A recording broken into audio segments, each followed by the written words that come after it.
en su blog como es mi mío, total maravilloso problema. Y para que luego pueda ver la gente que no tiene la suerte, porque se habla de la suerte, nosotros hoy aquí encantado. Cuando le ofrecieron un seguidor pendiente de él, es el responsable de muchas noches de insomnio, leyendo sus artículos en cama con el iPad, ¿no? Son las 6 de la mañana ya leyendo las cosas que escribe, tan chulas que escribe este hombre. Y yo escribiendo eso.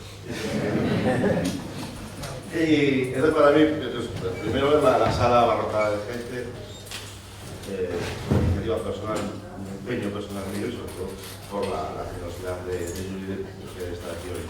Porque nosotros nos agradezco infinitamente a la galería también por darnos el espacio. Y bueno, venimos, como pone en el cartel, venimos a hablaros un poco sobre todo él. Pues me imagino que el 99% de los que estáis aquí venís a escucharlo a él. Además digo que no está aquí mi madre, con lo cual ya podemos observar que el 100% de los que aquí estáis para escucharlo a él.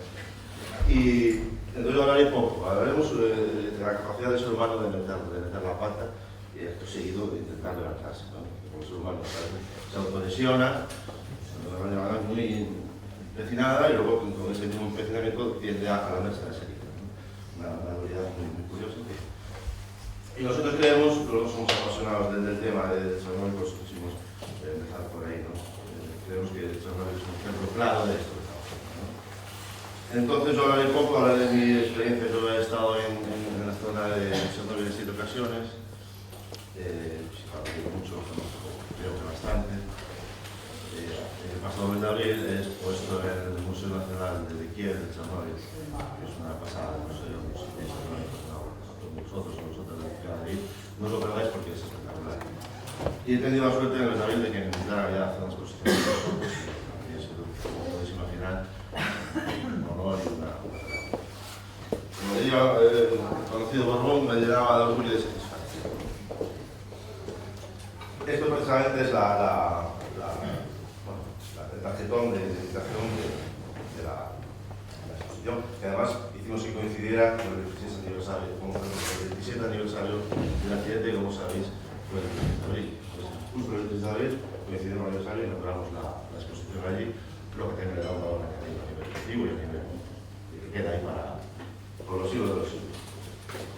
Os voy a hablar un poquito de mi experiencia, luego si entrará en detalles más técnicos de lo que fue el accidente, de las secuencias, en fin, yo os hablaré de mi cosa más personal, ¿no? Esta es la entrada al Museo de Chernobyl, que está a unos 15 kilómetros de la central. Hay muy pocas, entre comillas, muy pocas medidas de seguridad para entrar ahí. De hecho, hay una barrera cutre y un señor allí que habitualmente suele estar bastante cargado de vodka y no hay mucho más. A mí me habían dado cuando yo pregunté la primera vez, ¿cómo puede ser que un sitio, en teoría, es el sitio más peligroso del planeta, entre comillas, todo claro, pues no tenga unas medidas de seguridad más extremas?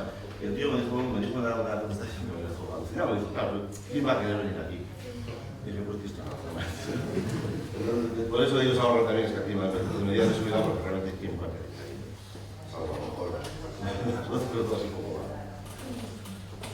Este es el reactor, sabéis que en Chernobyl hay 5 reactores, el protocolo número 4. Y bueno, hay fotos más tipo documentales, más sobre de fotos artísticas, donde intentamos el intento de caso, la religiosa, lo importante que es para ellos. Bueno, este es el reactor. Esta foto está tomada a unos 40 grados bajo cero y este es el reactor. Aquí, en esta zona de aquí, se está construyendo un nuevo sarcófago que probablemente el año que viene ya cubra completamente lo que es el reactor accidentado y esta visión que hay hoy en día directa del sarcófago pues ya pasa directamente a la historia, porque en teoría si se pone el sarcófago allí nuevo ya será por los siglos de los siglos. Por cierto, al final desmontan la chimenea, ¿verdad?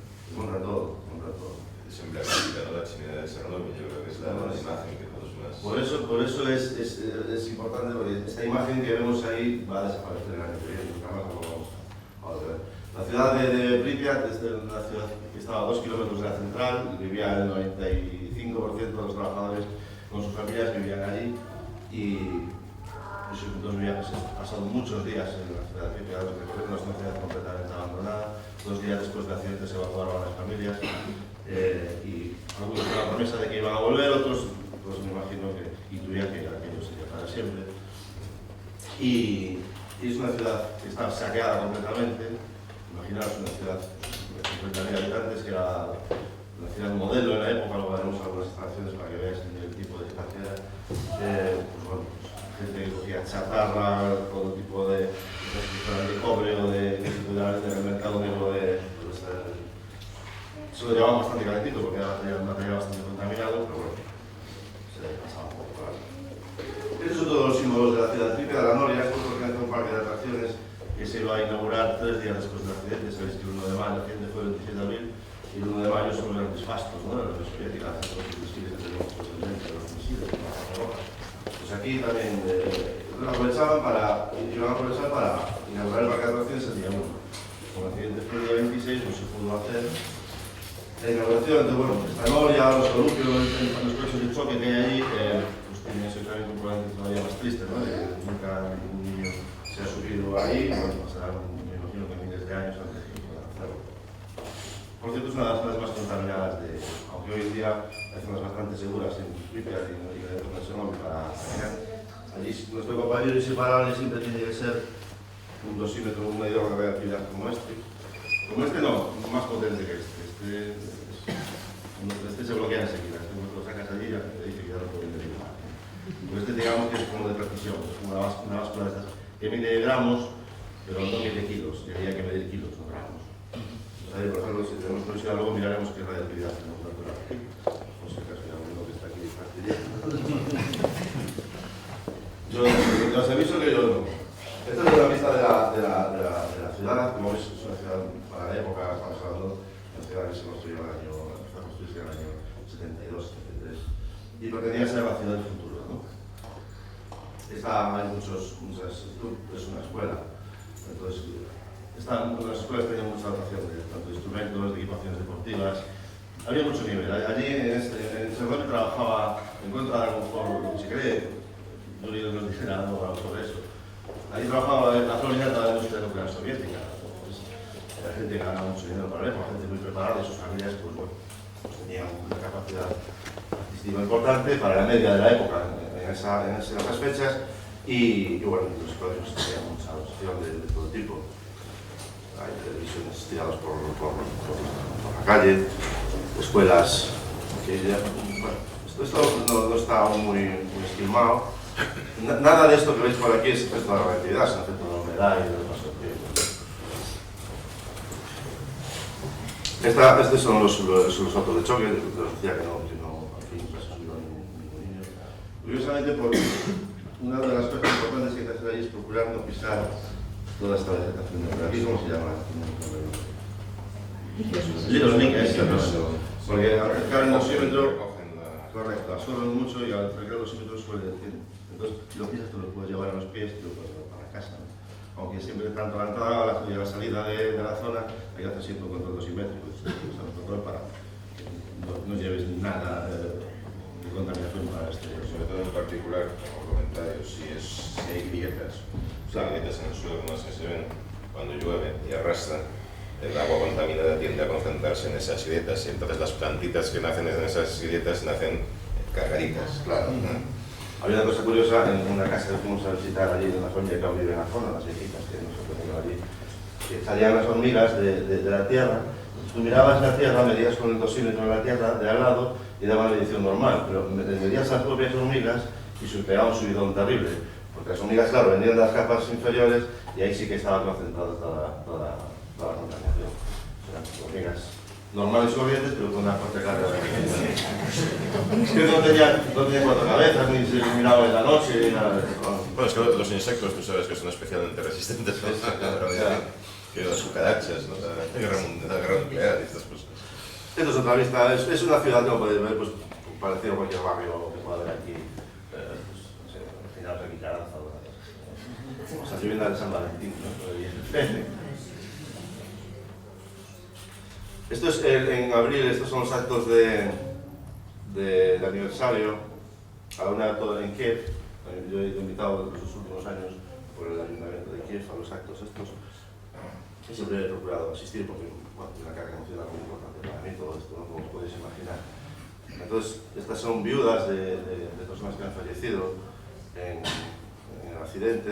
Entonces, a la 1:23 justo, pues cuando fue la explosión, hacen una misa ortodoxa y muy bonita, unos cánticos súper chulos, y encienden unas velas, y luego al final hacen una cosa muy bonita, que es que la misma ración de comida que le daban a los liquidadores que iban allí a trabajar a la central los días posteriores al accidente, la comen ellos, ¿no? En el mismo menú, un pepinillo, una botella pequeña de vodka, entonces, en fin, varios trozos de tocino, entonces lo tienen repartido en marquetas, nos lo repartían los que estábamos ahí y nos lo comíamos, ¿no? En homenaje, ellos tienen una relación con la huerta muy de comer.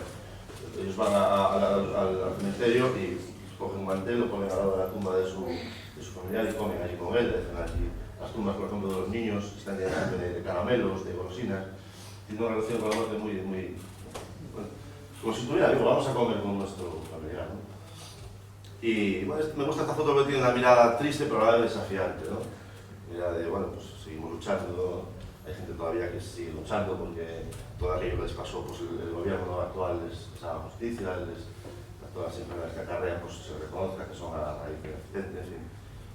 Mira, por ejemplo, mira, no me daba cuenta. Entonces, estos son los datos de homenaje del pasado abril, y la niña pues le pone a su abuelito que está enterrado, pues le pone unos caramelos. Bueno, muestra de cariño como de cualquiera. Esto, puse esta foto porque a veces cuando vemos fotos por internet y claro, el tema de Chernobyl vemos muchas máscaras de estas y realmente tiene un poco que ver estas máscaras con protegernos de la radiación. Este en concreto es una escuela y en las escuelas en esa época se hacían todas las semanas pues, protocolos de evacuación en caso de ataque nuclear químico. Entonces se cogían a los niños, pues les enseñaban que se tenían que esconder y tal. Pues cada niño tenía asignado, igual que aquí tenían asignado su mandilón, pues le tenían asignado su máscara antigas también. Bueno, no sé si es antigas esta realmente. Sí, bueno, tiene toda la bueno, dependería del filtro, evidentemente, claro. pero en todo caso lo que sí que está claro, estamos hablando de 2 años de la Guerra Fría. Claro. Y lógicamente una gran instalación nuclear que producía grandes cantidades de energía era un blanco estratégico clarísimo, ¿no? Y efectivamente pues está dentro de todos los perímetros de seguridad que los niños en las escuelas pues se les enseñaba, igual que aquello que habéis visto a lo mejor en Estados Unidos, ¿no? El duck and cover, ¿no? Que les enseñaba a los niños si veían el destello, tirarse al suelo y pues es de estas. O sea, la misma lógica, ¿no? Perversa de... Sí, quizá ahora cuando pasó el tiempo no lo podamos entender, porque aquella gente convivía con eso, pues todo el tiempo. Eso llama mucho la atención en la ciudad que todavía, bueno, que haya tanta vegetación, ¿no? Como la naturaleza busca su curso siempre y rompe el hormigón, el cemento y siempre... de verdad es muy impresionante estar ahí porque pues, podéis imaginar que es una ciudad completamente abandonada, no hay nadie. Y pasear por la ciudad, el silencio es brutal, es una pasada y escuchas tus propios pasos y ves muchísima vegetación. Hay que tener cuidado sobre todo con los jabalíes y los perros salvajes, que eso sí los hay. Ahí yo tuve un episodio, creo que tengo un vídeo colgado en YouTube donde tengo un pequeño encuentro en un segundo piso de una casa con un perro salvaje y eso sí es un problema si te muerde un animal de esos.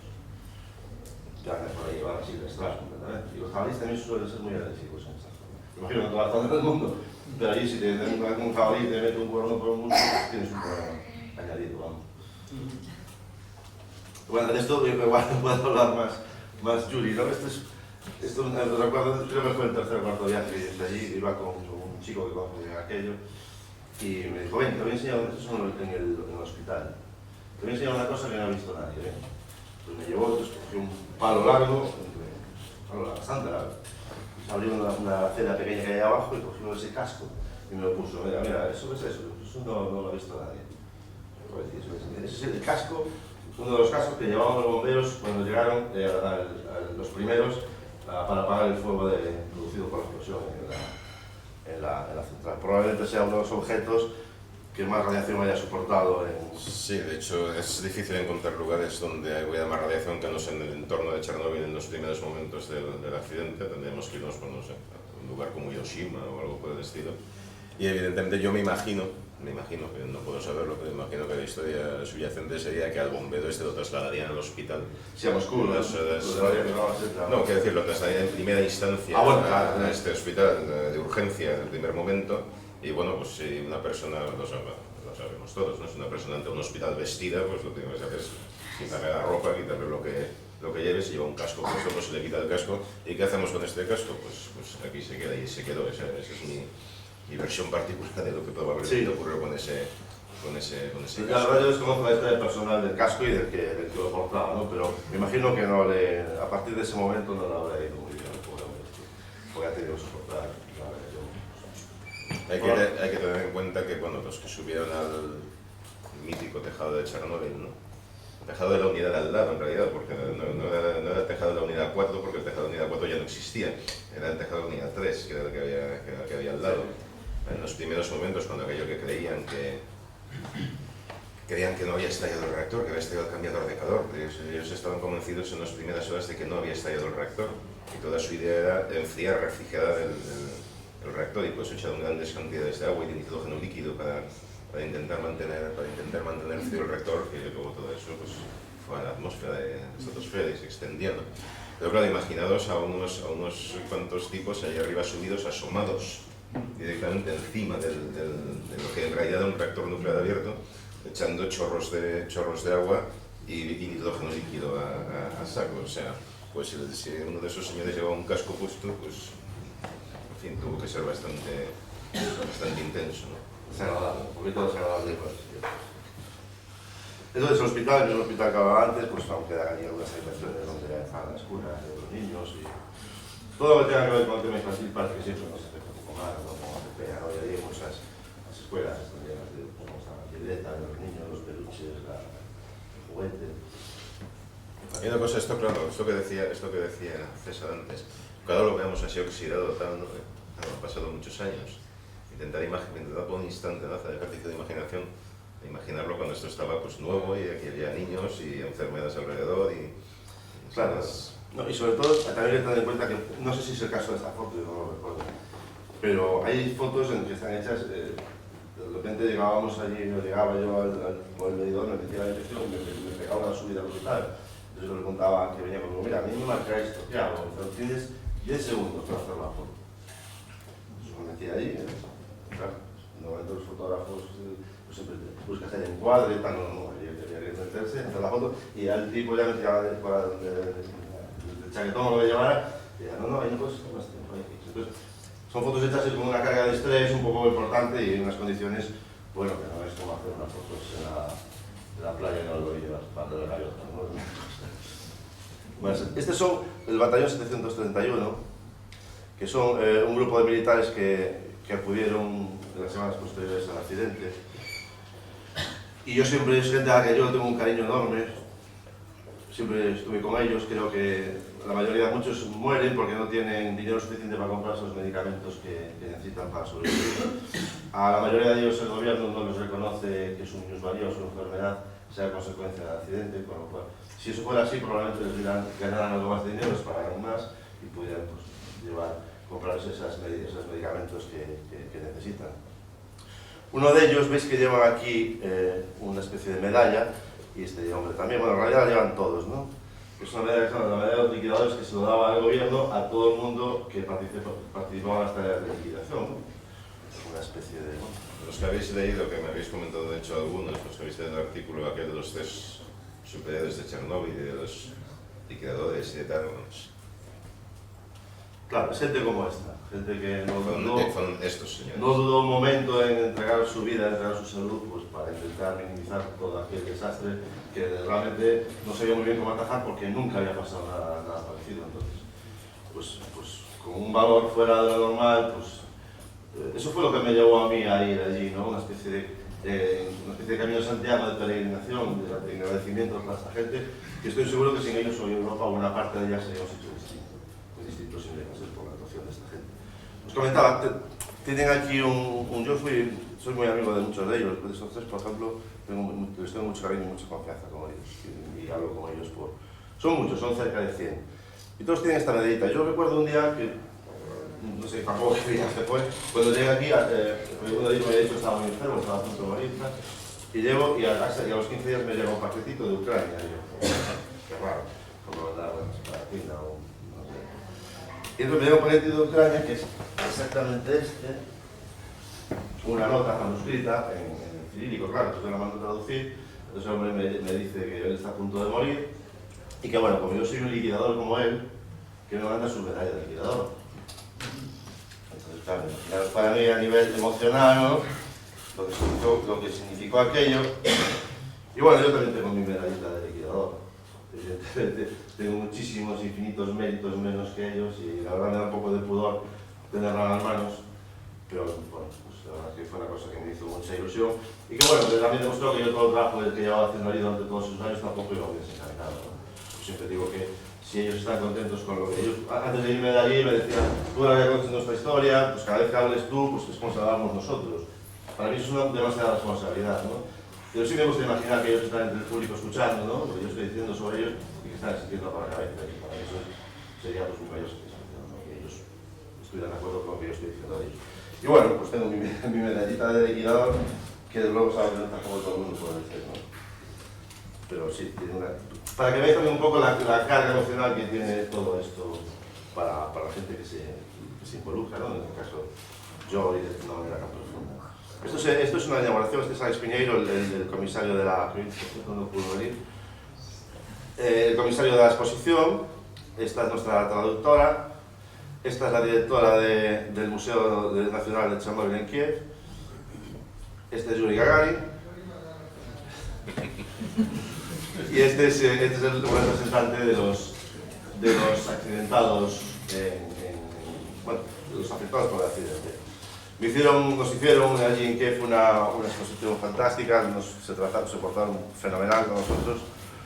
Si os fijáis, una de las fotos que os acabo de enseñar están por aquí, ¿no? Y fue un acto muy emotivo, fue realmente, pues una vez más, ¿no? Noté yo el cariño de ellos y noté que, bueno, que estaban conmigo, que les gustaba lo que estaban haciendo.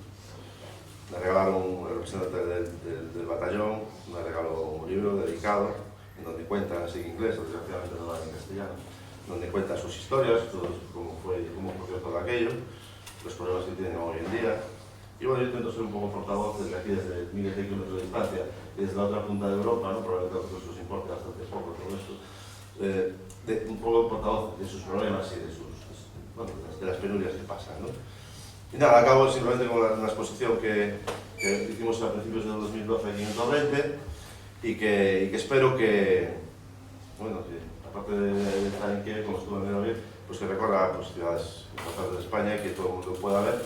Y bueno, llevar un poco ese mensaje a todo el mundo, más allá de mis viajes, de mi hazaña, entre comillas, personal, que no tiene ningún mérito, sino, bueno, hablar un poco de los problemas y que sepáis que Chernobyl no se acabó en el 86, que hay mucha gente que aún sigue sufriendo y tiene problemas a consecuencia de aquel terrible accidente.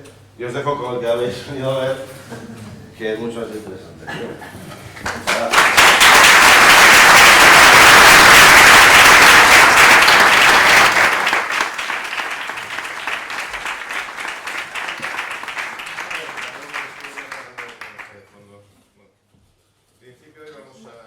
Buenos días a todos, es un honor, un placer teneros aquí. Y vamos a apoyarnos a para reservar, pero es que no tenemos internet. Entonces, de la manera de toda la vida.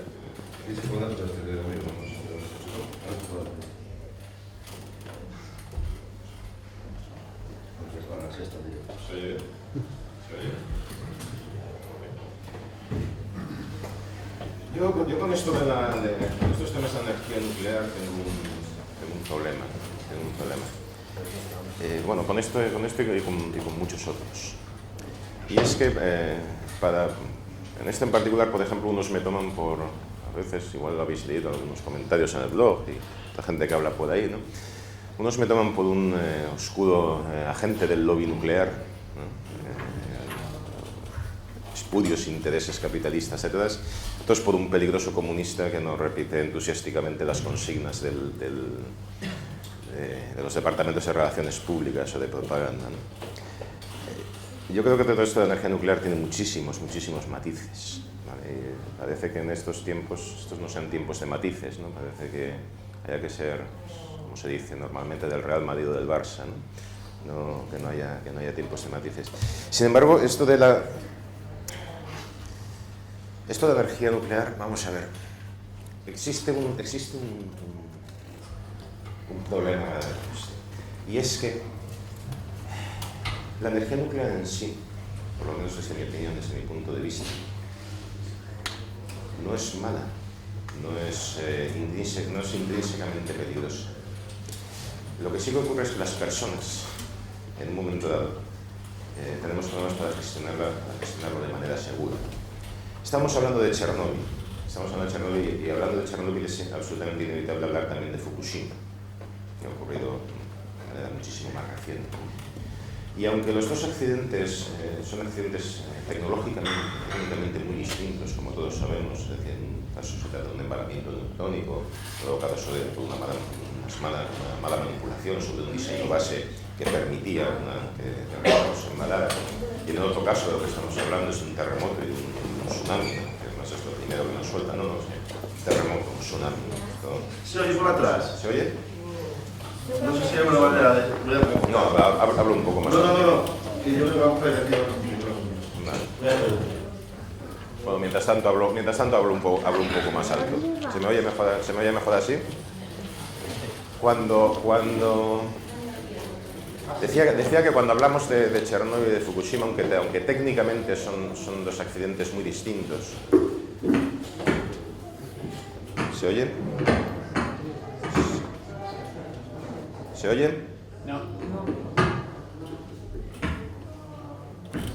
¿Se oye? No, se está apagado. Ya se está encendido, ¿se oye? Bueno, hablo más alto y ya está, no hay problema.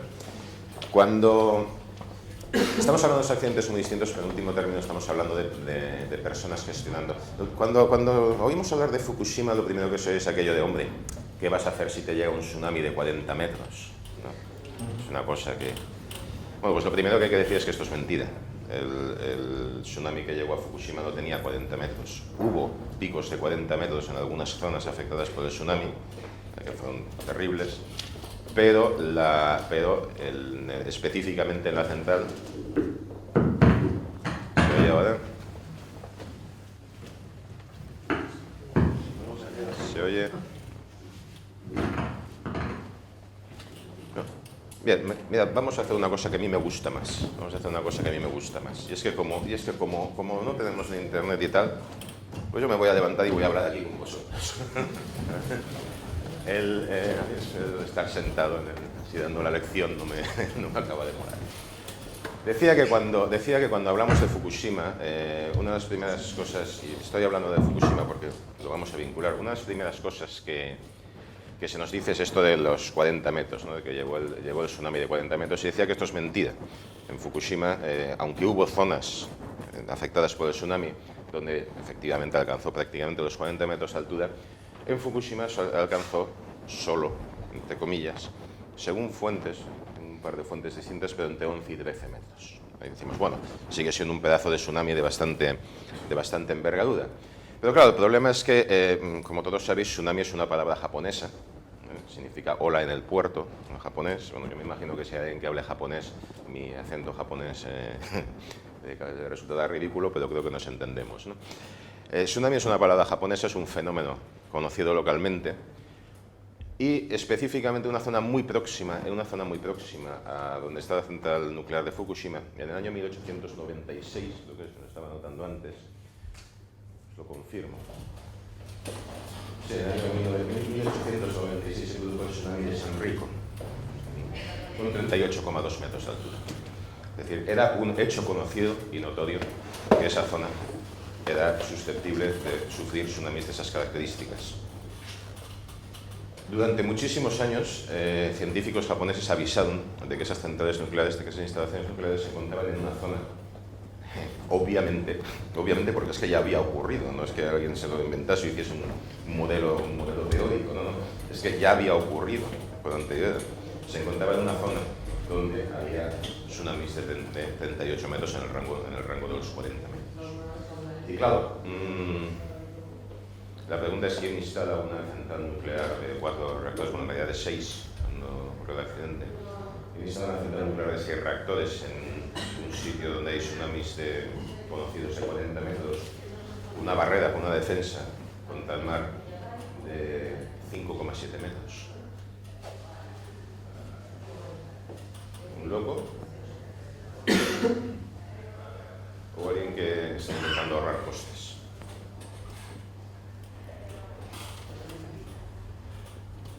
El desastre de Fukushima se podía haber evitado. El desastre nuclear de Fukushima, evidentemente, la enorme tragedia causada por el terremoto y el tsunami en las poblaciones costeras no. Pero el desastre nuclear de Fukushima se podía haber evitado perfectamente. De la misma forma que se podía haber evitado el de Chernobyl.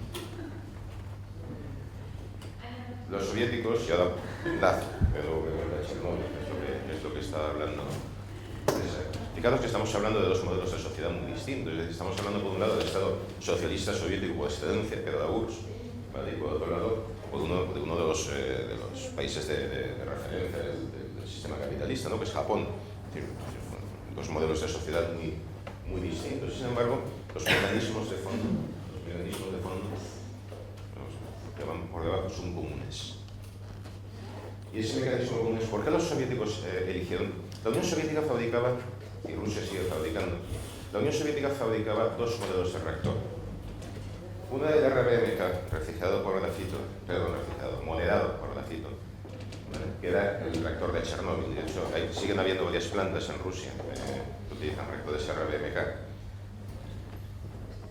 Y luego producía otro reactor que se llamaba el VVER, se llamaba y se sigue llamando, que es el que ahora mismo, una versión más moderna, siguen fabricando y exportando, que es notablemente más seguro. ¿Por qué eligieron el RBMK para muchas de sus centrales nucleares? Pues porque era un reactor relativamente económico, muy potente, producía mucha energía a un coste mucho más bajo. Y necesitaba un personal menos especializado, lo cual ahorraba costes de operación. Y además podía operar en su versión original con uranio natural en vez de uranio enriquecido, que es un combustible más barato. ¿Por qué los japoneses eligieron poner la central de Fukushima y otras cuantas en un lugar accesible para los tsunamis conocidos en la zona? Pues porque era más barato, era más productivo, era más eficaz. Evidentemente, si puedo plantar una central nuclear al lado del mar donde está la fuente de refrigeración, pues es más económico que sea tanto en lo alto de la montaña y que tengo que subir con tuberías el agua de refrigeración, etc. En último término, lo que estamos hablando es de que las personas que crean estas cosas al final son personas como todos nosotros y con las mismas presiones que todos nosotros. Y una de esas presiones es de que esto tiene que ser eficiente, de que esto tiene que ser eficaz, de que esto tiene que... En último término, estamos hablando de pasta. En último término, estamos hablando de pasta. Por eso digo que Chernobyl y Fukushima, con ser dos accidentes técnicamente muy distintos, en último término, por debajo subyace la misma realidad, ¿no? También subyace otra realidad, y es esto de las puertas giratorias. ¿Habéis oído hablar de las puertas giratorias, ¿no? Es muy complicado, y esto en Japón se ha visto mucho, pero en la URSS también ocurría igual, ¿vale? Si yo hoy soy un ingeniero de una central nuclear, y mañana voy a pasar a ser ingeniero del regulador nuclear, donde me van a ascender a director o directivo del regulador nuclear, y luego voy a seguir para dirigir una compañía eléctrica que opera plantas nucleares. Mi motivación para ser una persona crítica y cañera que agite la barca es francamente baja. Y de hecho, es muy posible que intente no meterme con mis amigos, más que nada por no empezar la carrera. Y en estos ámbitos, si te cuesta la carrera, pues lo siguiente es trabajar en McDonald's, ¿no? Es decir, todos estamos acostumbrados a ver películas, ¿no? Donde el individuo independiente pues se enfrenta al gran monstruo y lo vence y sale. Bueno, lo más normal es que acabes en el paro y con un divorcio y fastidiado, ¿no? Hace falta mucho valor para, si estás metido en esa dinámica, hace falta mucho valor para agitar la barca. En el caso japonés era conocido, en el caso soviético también era conocido, que básicamente las mismas personas iban saltando de unos puestos a otros en el regulador, en la industria y tal. Las personas que deberían haber dado la voz de alarma tenían muy pocas motivaciones para dar la voz de alarma y muchas motivaciones para intentar negociarlo, pactarlo, arreglarlo, no agitar la barca. Y claro, la consecuencia, a veces no pasa nada, y otras veces pues pasan, otras veces ocurren Chernobyl, ocurren Fukushimas. Además de esto, luego hay un fenómeno que ocurre a los seres humanos. Se titulaba la conferencia, aparte del título de la conferencia, es ¿por qué metemos la pata como la metemos? Hay una característica que tenemos los seres humanos y que seguramente habéis observado, y es que una vez hemos metido la pata nos cuesta muchísimo sacarla. Una vez un accidente empieza a ocurrir, y ahora estoy hablando del caso de Chernobyl, pero no solamente de Chernobyl, por ejemplo, también se ven grandes accidentes aéreos, como no dejan de ser un tipo de accidente industrial, ¿no? Si lo recordáis este avión que se estrelló en el Océano Atlántico, el Air France, hace unos veranos, que venía de Brasil a París y desapareció en el Atlántico, fue un poco así, un avión desaparecido. No es una cosa muy rara, porque los grandes aviones modernos normalmente no se caen al mar, ellos solos, ¿no? Bueno, pues una de las últimas cosas que hay registrada en la grabadora de voz, una caja negra, es uno de los pilotos diciendo no entiendo nada. Yo no entiendo lo que está ocurriendo. Muchas veces cuando empieza a suceder una situación anómala, una situación completamente anómala, que les produce a las personas un alto grado de tensión, de ansiedad emocional, empezamos a perder muy rápidamente la perspectiva. Se nos ponen las orejeras y se produce esto que llaman el pensamiento de marea. Es conocido el hecho de que en Chernobyl, en la sala de control, en el reactor de Chernobyl, inmediatamente antes y después del accidente, los operadores estaban discutiendo sobre chorradas, literalmente. Estaban discutiendo a gritos porque la situación era muy tensa. Estaban discutiendo sobre chorradas. Porque habían perdido completamente el sentido, habían perdido completamente la perspectiva, habían perdido completamente el sentido de lo que está ocurriendo. Y por eso, cuando ocurre el accidente, no entienden que ha explotado el reactor. Porque en la lógica en la que se han metido las orejeras, en las que están, no les permite entender que ha explotado el reactor. Y pasan muchas horas antes de que sepan. Ellos piensan que ha explotado un intercambiador de calor. Pasan muchas horas hasta que sepan hasta que saben que ha explotado el reactor. Y bueno, se cuenta alguna anécdota al respecto, ¿no? De que en algún caso poniendo a alguien delante de un pedazo de uranio y diciendo, ¿y eso qué es? ¿Eso que hay en el suelo qué es? Podrían haber dicho lo mismo que los pilotos de este otro avión, ¿no? O sea, no entiendo nada, no sé lo que está ocurriendo. Cuando las personas nos encontramos en una situación de esas, no reaccionamos bien, no parece que sea aquello a lo que evolutivamente estamos cualificados para hacer. Hay una anécdota, ¿no?, que se cuenta de que cuando, al final de la Segunda Guerra Mundial, cuando las tropas soviéticas estaban entrando ya en Berlín, pues un general alemán se dedicó a encerrarse en su despacho a diseñar medallas en papel para los futuros éxitos de las fuerzas alemanas, ¿no? Todo esto con las tropas soviéticas corriendo por su calle, corriendo por debajo, ¿no? Eso evidentemente no es que, de nuevo, no es que el tipo estuviese loco o fuera un tarado, no, es un señor que ante un enorme estado de tensión emocional tiende a caer aquello que en el pasado le funcionó, aquello que en otro momento le pareció bien, le pareció que eso era positivo, era tal. Eso es una cosa que los seres humanos tendemos a hacer mucho. Cuando las cosas se complican muy gravemente, ¿vale?, tendemos a buscar refugio en que una vez nos funcionó, ¿vale?, cuando a lo mejor la situación es totalmente distinta. como por ejemplo en Transcurso un gran accidente, que es una experiencia que nunca hemos tenido antes. Y al final, pues diseñando medallita, ¿no? Diseñando medallita, pues las tropas te conquistan la ciudad.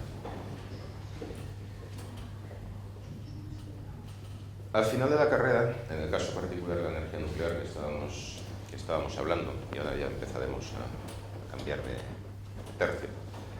Al final de la carrera, en el caso particular de la energía nuclear que estábamos hablando, la energía nuclear tiene muchas ventajas y algunas desventajas, y alguna de esas desventajas es grave. La desventaja fundamental es la posibilidad de un accidente. ¿Mata mucho un accidente nuclear? Pues es algo que se discute.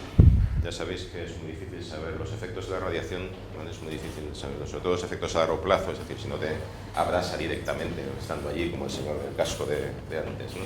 Si no te abrasa directamente estando allí, cuando pasen unos años y te sale un cáncer de hígado, pues tu cáncer de hígado fue porque estuviste allí expuesto a la radiación, porque le das al vodka o porque te tenía que salir un cáncer de hígado. Bueno, entonces, hay mucha discusión sobre lo mucho o lo poco que mata un accidente nuclear, pero hay una cosa que es seguro que hace, que eso obliga a evacuar a grandes cantidades de población. En el caso de Japón, estaba en el rango de las 250-300.000 personas. Una evacuación es una catástrofe humana en sí misma, es una gran catástrofe humana en sí misma. Es muy fácil decir, no, pues evacuamos. Cuando tú evacúas, estás desarraigando a la gente de su entorno, de su modo de vida, de su familia, estás desarraigando de su trabajo, de sus puestos de trabajo, estás desarraigando de todo. Ya estás poniendo un contexto social, socioeconómico y político completamente distinto del que vivías, lo cual normalmente no suele ser bueno. En la inmensa mayoría de los casos provoca pues, problemas psicológicos, problemas de alcoholismo, problemas familiares, problemas de empeoras la calidad de vida de la gente, y bueno, a la gente se le empeora la calidad de vida, su salud, obviamente, empeora con ella. ¿Sí? Yo no sé si lo hace la contaminación radiactiva directamente o lo hace la evacuación, pero lo cierto es que efectivamente el riesgo de un accidente nuclear es grave. ¿Ventajas? Hombre, pues todos sabemos las ventajas que tiene en un momento dado la energía nuclear. Produce grandes cantidades de potencia base, llueva de nuevo a calor. Si todo va bien, es una energía particularmente limpia. Es el tema de los residuos. Pero yo personalmente prefiero mucho los residuos sólidos que tiene una central nuclear a la basura que sale por las chimeneas de una central térmica, al aire o por el tubo de escape de un coche. Si yo tuviera que elegir punta de pistola, tuviera que elegir debido a una central nuclear o debido a una central térmica, me voy a la central nuclear, porque cuando funciona bien, es un sitio particularmente limpio, de hecho. Por ejemplo, que soy de allí de Valencia, tú vas a Cofrentes y vas con un contador en la mano y aquello está más limpio que la propia ciudad de Valencia. ¿Vale? Hay muchísimos más controles, está todo mucho más vigilado. Problema. Claro, donde se ocurre un accidente como ocurre en Chernobyl, como ocurrió en Fukushima.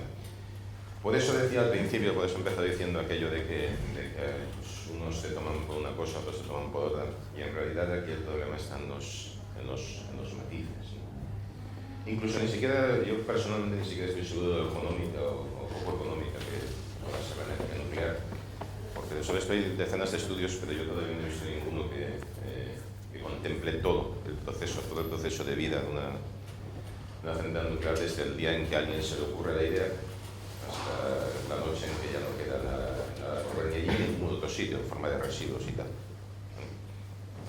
Vale. También sabréis que se ahorran una pasta bastante importante en seguros, porque los seguros de una central nuclear solamente cubren hasta una cierta cantidad de dinero. A partir de ahí asume el Estado el riesgo. Si se le cargase a la industria nuclear el coste del seguro por todo el daño que debería ser asegurado, habría que ver en cuanto se ponen esas pólizas de seguros y habría que ver cuál era su rentabilidad, porque claro, si yo monto una industria potencialmente peligrosa, pero solamente me obligan a asegurar hasta, digamos, 50 millones de euros, por decir algo, no recuerdo ahora mismo la cifra, 100 millones de euros, ¿vale? Pago una póliza de 100 millones de euros porque el Estado asume todo lo demás, todo lo que pase de 100 millones de euros, pues claro, es una subvención encubierta. Están subvencionando una póliza de seguros potencialmente monstruosa de miles y miles de millones de euros. Y ahora yo quería pasar a la parte positiva de todo esto. Estamos hablando de accidentes, de desastres, de catástrofes. Vosotros que sois sectores de la pizarra jurídica, que creo que sois la mayoría de aquí, eso es lo que me gusta hablar me gusta hablar de estas cosas, claro que sí. Pero también me gusta hablar de la otra parte, ¿no? la parte luminosa, la parte positiva.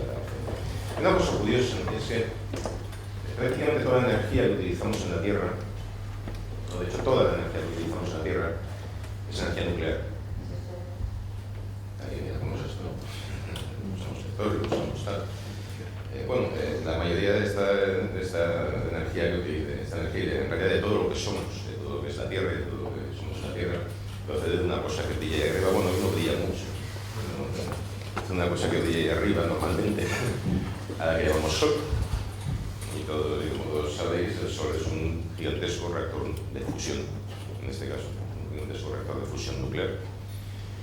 La ventaja es que está muy lejos, está a 150 millones de kilómetros aproximadamente, y claro, está a 150 millones de kilómetros, pues parece que no nos preocupa tanto, no nos molesta tanto, no representa un riesgo tan directo, pero evidentemente cuando hablamos de energía solar estamos hablando de energía generada por un gigantesco reactor nuclear que hay ahí arriba. Cuando hablamos de energía eólica, los vientos se producen por los diferenciales de temperatura, estamos hablando de lo mismo. Si hablamos de petróleo y de gas, todo esto se generó porque hubo una vida en la Tierra alimentada por esa energía solar. Y esto dicho así, ¿vale? Me queda así un poco. Lo que nos conduce es a ser conscientes de que en último término la energía nuclear no es más que una parte de la naturaleza. A mí una cosa que me pone muy nervioso, ¿sabéis? Bueno, nervioso, pero que me hace saltar, ¿no? Me hace saltar. Es cuando salimos con aquello, cuando mucha gente sale con aquella diferencia entre lo natural y lo artificial. La diferencia entre lo natural y lo artificial es un tanto artificial. Es decir, todo, en último término, yo no me atrevería a poner el límite, ¿no? O sea, ¿es artificial encender un fuego con leña? Es un acto humano. Estoy produciendo energía. Es artificial.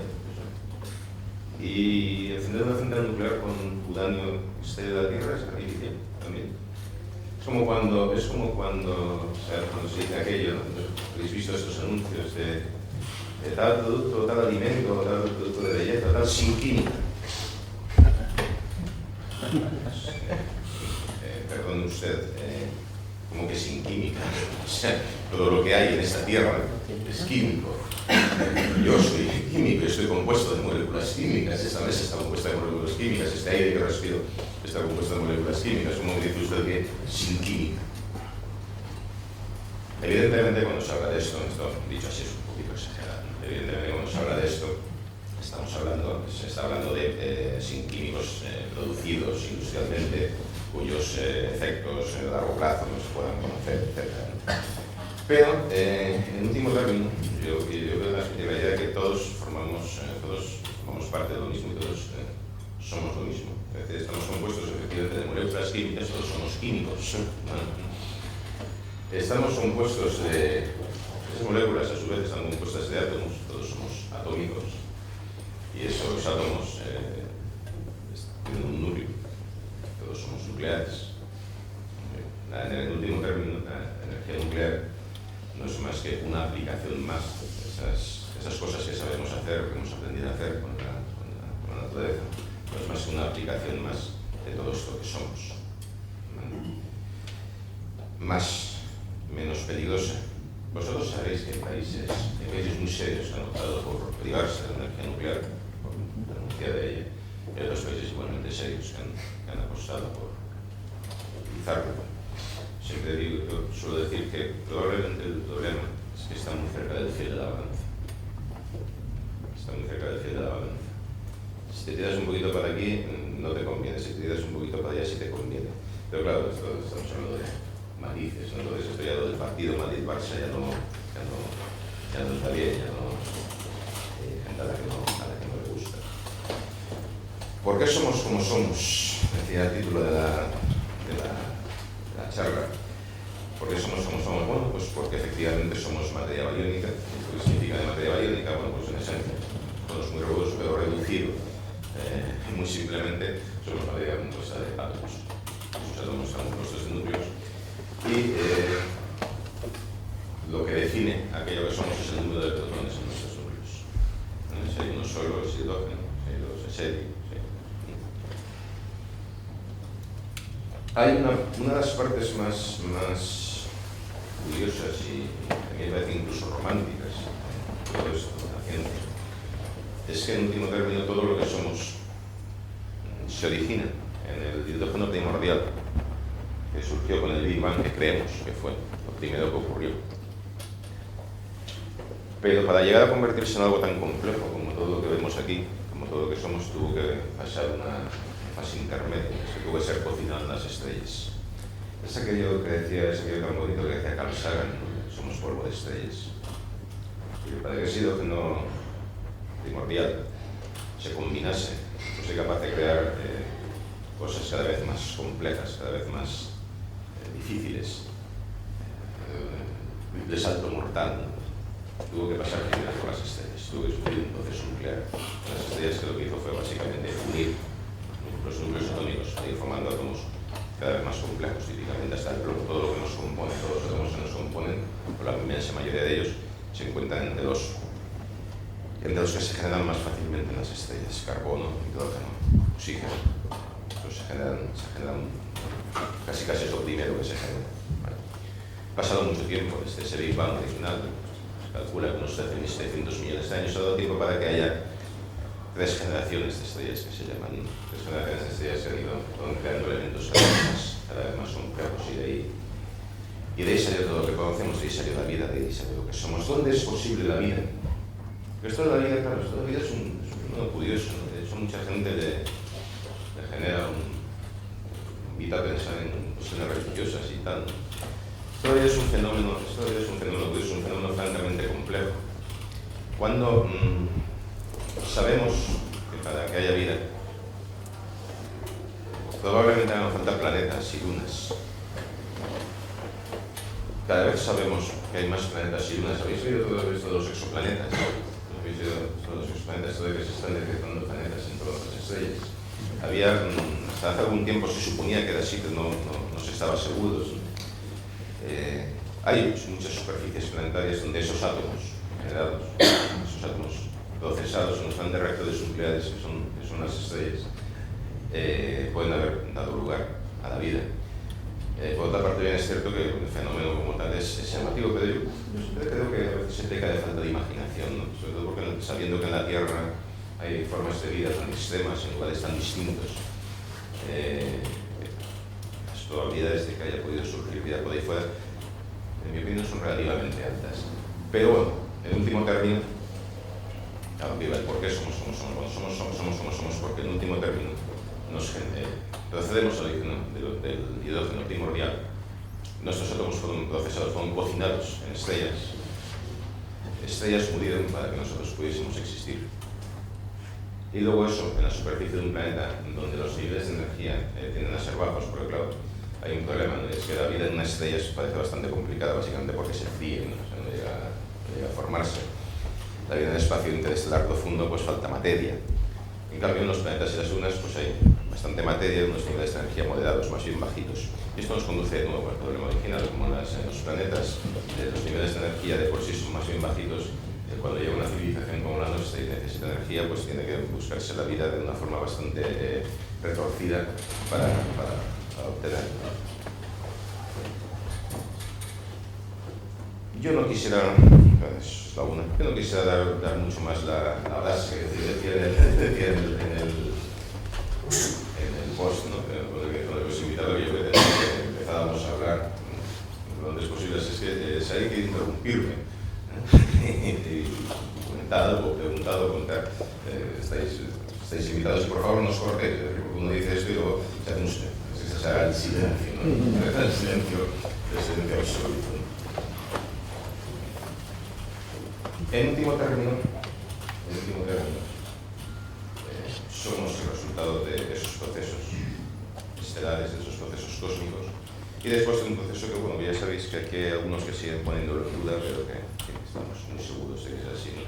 Un proceso que ocurrió en la Tierra y que probablemente haya ocurrido en cualquier otro lugar donde hay vida, que es aquello de la evolución, ¿no? Empezando de cosas muy básicas, muy primitivas. Las cosas se pueden ir tornando cada vez más complejas hasta llegar a un bicho que es capaz de construir una tele y sentarse frente a ella a perder el tiempo, ¿no? De sus escasas horas, de esa chispa cósmica que somos, ¿no? Somos nuestra existencia en la larga vida del cosmos. Nuestra existencia es una chispita, es un instante, no sé, 70, 80, 100, 120 años de vida. En una cosa que tiene 1.700 millones de años y que probablemente va a tener varios billones más. Es una chispita, ¿no? Y nos sentamos delante de la tele a perder, en muchos sitios a perder el tiempo aquí, ¿no? Dejándonos la barriga. Pero ese proceso es posible. Yo decía que el último término, la existencia de vida inteligente, vamos a llamarla así, en el universo. La existencia de vida inteligente del universo, la probabilidad de existencia de vida inteligente del universo es obvia, es decir, nosotros estamos aquí. Ha ocurrido por lo menos una vez. A partir de ahí, no sabemos cuánto más es posible, no sabemos hasta dónde puede llegar ese fenómeno. Hay una cosa que a mí sí que me llama poderosamente la atención de la vida. Y es que, y esto es una opinión personalísima mía, esto no es ni riguroso, ni puramente científico, ni nada. Esto es una opinión personalísima mía. Y es que la vida, al menos desde mi punto de vista, parece ser algo que aceche. Algo que acecha en la estructura de la materia, de la misma forma que acechan los cristales, ciertas formas de materia que tienden de manera natural a formar cristales. Da la sensación, en estos momentos, por lo que se sabe, por lo que yo sé al menos al respecto de estas cuestiones, da la sensación de que la vida, en cuanto es posible, en sanas condiciones mínimas, elementales, aparece. Y de hecho, la tierra donde apareció la vida era una tierra bastante complicadita. No era esta tierra tranquila, una tierra bastante más cañera. Además, probablemente aparecen lugares específicamente cañeros, como puede ser cerca de los volcanes submarinos y cosas por el estilo. Quizás la vida sea algo, un fenómeno de autorganización de la materia, pues sí, de la misma forma, el ejemplo serían los cristales. Cierta materia se tiende a organizarse en forma de cristales. En mi opinión, parece dar la sensación de que cierta otra materia parece que tiende a autoorganizarse en forma de vida. ¿Dónde? No lo sabemos. ¿Cuántas veces ha ocurrido? ¿Cuántas veces puede suceder? No lo sabemos. Estamos esperando respuestas y por eso hay un montón de proyectos científicos, ¿no? Creemos que hacen falta algunas cosas esenciales, dos o tres cosas esenciales, que es que haya materia, una superficie planetaria, lunar, que haya un solvente líquido. Parece que el no es el agua. Por eso todas esas misiones estamos buscando agua no en Marte, estamos buscando agua en lunas de Júpiter, estamos buscando en Saturno. Bueno, es que el agua nos interesa mucho porque es el solvente químico. Podría ser el solvente químico universal. Hay otras posibilidades, pero el agua parece que es especialmente útil. Y hace falta unos niveles de energía que no sean ni tan altos que abrase todo lo que haya, ni tan bajos que esté todo congelado y muerto. Dentro de eso sabemos que puede surgir la vida. Aquí estamos nosotros.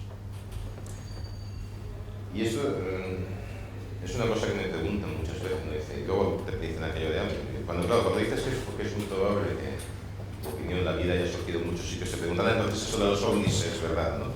Se han venido a visitarnos. Bueno, eso es un poco la opinión contraria, ¿no? Es decir, que la vida haya aparecido, es probable que la vida haya aparecido en muchos lugares del universo, no implica que hayan recorrido las inmensas distancias necesarias para llegar a un lugar como la Tierra. Todas cosas porque no sé qué se les había perdido por aquí. Tengo muy claro exactamente que se les había perdido por aquí, que no puedan conseguir en su planeta o en su galaxia, ¿no? en un momento dado. la gente necesita que... No sé si esto nos lleva un poco al lío de las... Estamos haciendo como un pequeño recorrido, ¿no? por todo lo que fue tocando la pizarra de Jung. Esto nos lleva